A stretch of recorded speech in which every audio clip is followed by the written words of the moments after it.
Sì, è un grande onore ed è un grande orgoglio perché questa fu la fiera nel 2020, la manifestazione, l'ultima grande manifestazione fieristica prima dell'avvento del lockdown. E devo veramente fare un plauso alla fiera, alla società, ma a tutti noi soci anche, devo dire, perché in questi 2 anni abbiamo fatto veramente qualcosa di straordinario. Siamo riusciti per primi l'anno scorso ad aprire a giugno, il 18 giugno, con una manifestazione, primi in Italia con una manifestazione fieristica che riguarda Motorbike. A gennaio di quest'anno siamo stati gli unici probabilmente sul palcoscenico delle manifestazioni fieristiche nazionali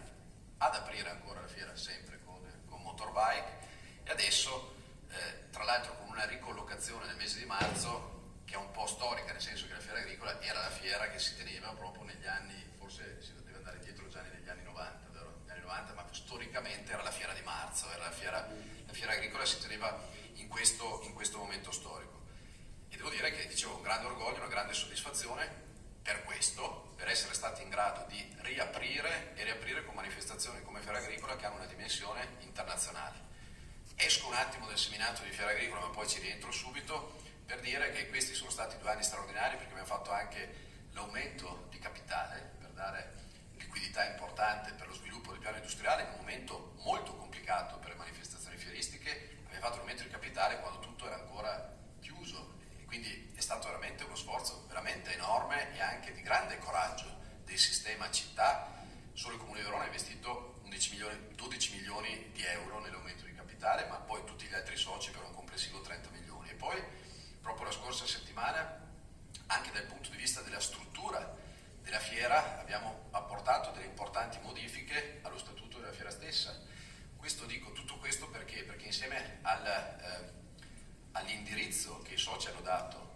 alla società di esplorare, tra virgolette, il mercato, cioè di valutare come questa fiera deve crescere da qui ai prossimi anni, bene, va in parallelo con come, e ritorno nel seminato dell'agricoltura, come deve svilupparsi da qui al 2050 l'agricoltura italiana e l'agricoltura internazionale. Invest ha rifinanziato il fondo 394, che è un fondo dedicato alle imprese per poter partecipare a fiere internazionali per promuovere i propri prodotti e i propri servizi. Sono arrivate 2.536 domande per un controvalore che supera i 18 milioni di euro. Questo è un dato molto significativo del fatto che gli imprenditori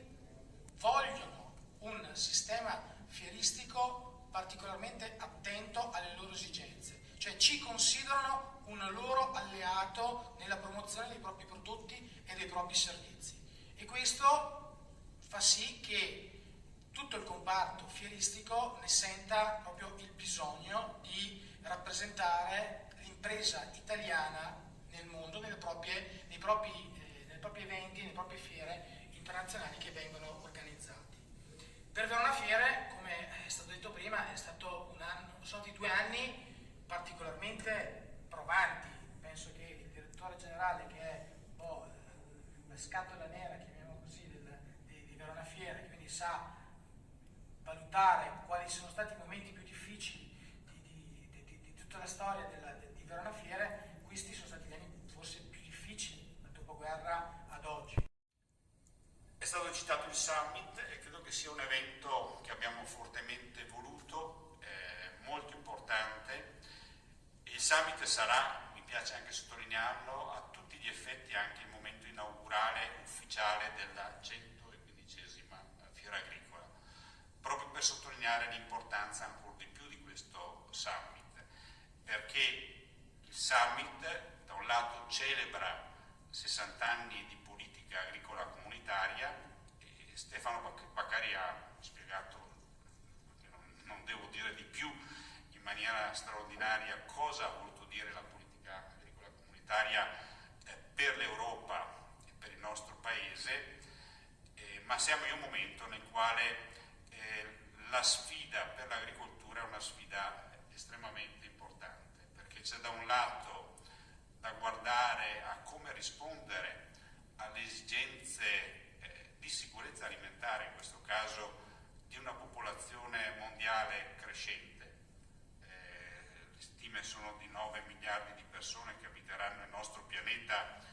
nei dintorni del 2050